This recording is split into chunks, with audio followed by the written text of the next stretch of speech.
I love Mark IVs, which is why when this GLI came up for sale a few months ago, I bought it. The car was excellently maintained and super clean. What could go wrong? Well, it turns out a lot could go wrong.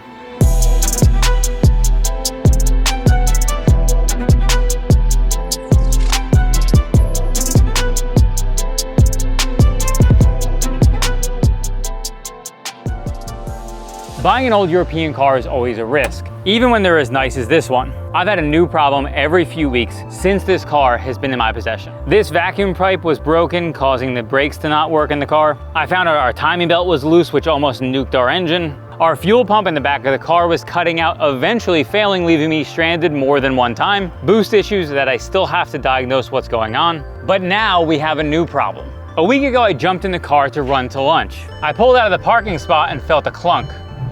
Oh my God. By the time I hit 15 miles an hour, there was a violent vibration. As you can see now. I don't know if we're gonna make it around the building. If we stop for just a mere moment, we're gonna have to push this car the rest of the way in. And most importantly, it might not be pushable. It's bouncing. That car is a pretty neat car that I built.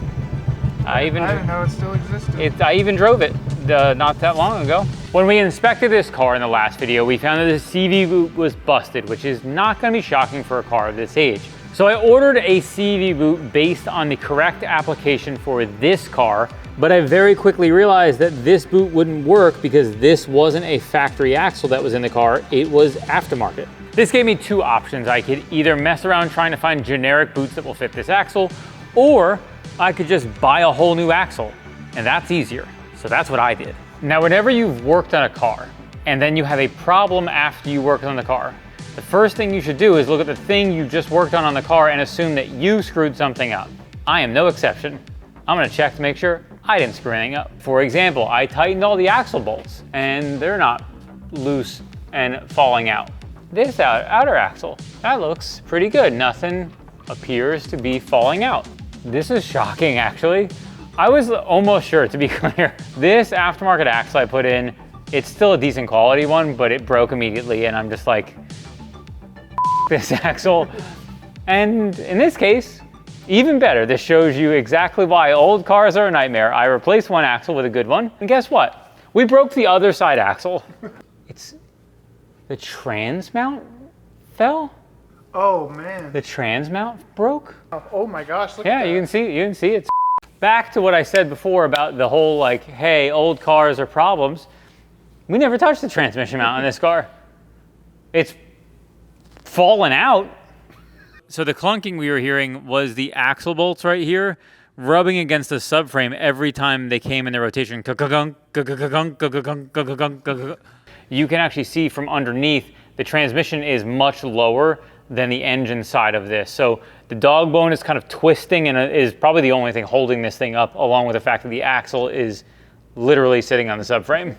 Even if we haven't broken the axle, which we probably have, it has a broken outer CV boot and a broken inner CV boot. So even if we fix the trans mount, we still need an axle too. We have to check things like the subframe if it's messed up, if there's a crack in the transmission case, if it hit anywhere. So we do need to check things in the surrounding area to make sure no other items were damaged, hoses torn, anything in the cooling system that might have been stretched. Completely is not what I expected, but fortunately I think it's fixable. So here we are. This is your transmission mount. It bolts to the body.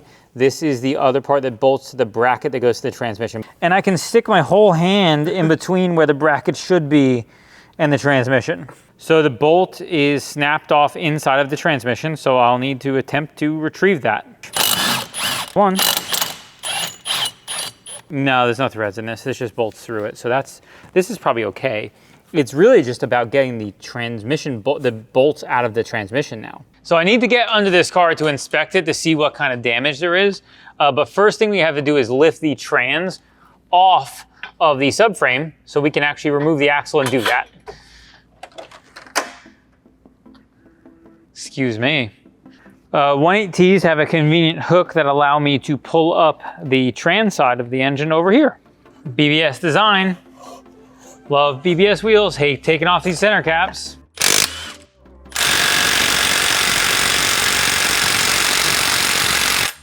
Okay, that didn't work. And then just loosen her up.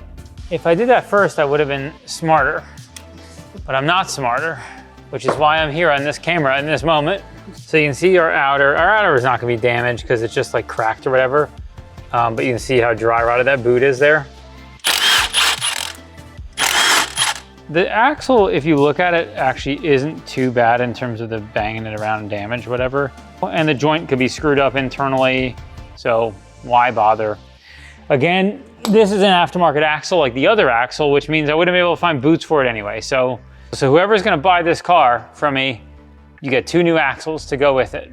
And as you can see on the subframe, there's all the metal shavings that came off of either the axle or the bolt heads. And as you should do with anything like an axle or anything else that you're installing, put it side by side with the one you removed. This allows you to see if the length is correct, if the diameter of the shaft is correct, if this looks correct, and as long as it's good, you can proceed with your installation. With our axle, these bolts were included, and I looked at how much they penetrated through the end of this axle. I don't really love the amount of threads that are there. They look a little short for me, and so then I compared it to the one that came out of the car. So you're about cutting roughly half the length of the amount that comes out of the axle off.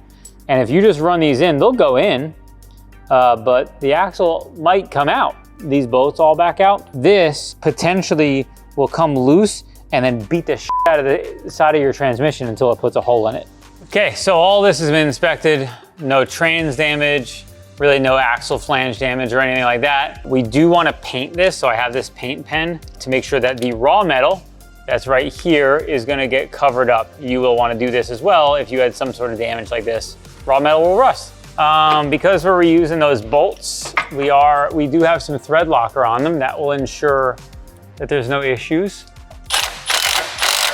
Axles in, we're going back together, and then we're going up top. It did break in a convenient place, so it was literally pulling out of the parking spot of the office, so I didn't get stranded on the side of the road, and I didn't really have to take it far to get it around, so that was cool. So this back one's been broken for a minute because I can tell like it's got like dirt in it. That means when I bought this car, that was a broken bolt. This front one is freshly broken. Maybe they didn't put one bolt in, over tightened this one and broke it, and then left this one was the last one hanging on for dear life. To remove our broken bolts from this car, first we start by drilling a hole.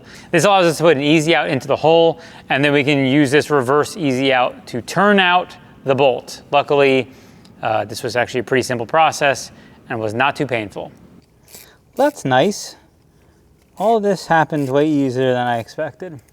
If you had to pay a shop to do this, it would cost you a shitload of money. I don't like that smell. It smells like transmission oil. Did they punch a hole through the transmission with this bolt? I can't tell. I don't think it is. It just smells so much like gear oil. I don't know what else it could be. Okay, moment of truth. We'll find out if we have a hole in our transmission. Oh, I can't. It won't go in any further. I feel like the bottom of that hole might have a hole in it. So because I couldn't tell with the borescope, we're gonna stake this straight pick and stick it down the bottom and just see if it goes into the trans, since that borescope was black at the bottom. And it does not appear as though it goes inside, so I don't think we have a hole in our trans. I don't know why it smells like gear oil. It's a question for the ages, but we won't be finding out the answer today. The fan bearing is going out. Oh, that's not a big deal. It's not out yet, but it will need a fan eventually. You can see this one doesn't wiggle at all. See? No noise? Noise. By the way, a day after I finished fixing this car started to slowly creep up in temperature to where it was overheating. And that is likely because this fan is no longer working properly. So at a stoplight, it started to creep up in temperature, and then when I started driving, it went back down. It means that eventually that fan's gonna absolutely nuke, and either the car will overheat, or more likely in that situation, the air conditioning will stop working. Old cars, no matter how nice they are massively vulnerable to break. And just to be clear, I've put maybe like 3,000, 2,000 miles on this car since I've bought it, and it's broken half a dozen or more times. I get 500 miles per repair. That's a pretty good ratio. We have our new bolts, 3 new bolts from Volkswagen. our bracket that was formerly not attached to our transmission that will be now. And we are gonna torque these to make sure that they don't break off, because I don't want to do this again. And our torque spec here, 50 Newton meters plus 90 degrees. So these actually are kind of tight. Because it's so deep in the engine bay, we have to get this long extension. The extension's the same size as the breaker bar. This is what, I forget what this is, I bought this for, but some kind of bolt I needed to use an impact on that was like deep into a car. Here are the bolts that came out. Here are the new bolts going in. And just so you're clear, if you don't know, Volkswagen hardware can be exceptionally expensive. I want to say just the 5 bolts that I've purchased for this was like 50 bucks. 50? I think it was like 50 bucks, yeah. That's what it should look like when you have a transmission mount that's bolted to the car. I think now that we've done another repair, one repair every 375 miles probably. Let's see if it drives. It's been a minute since it's run, because it's been sitting in the parking lot.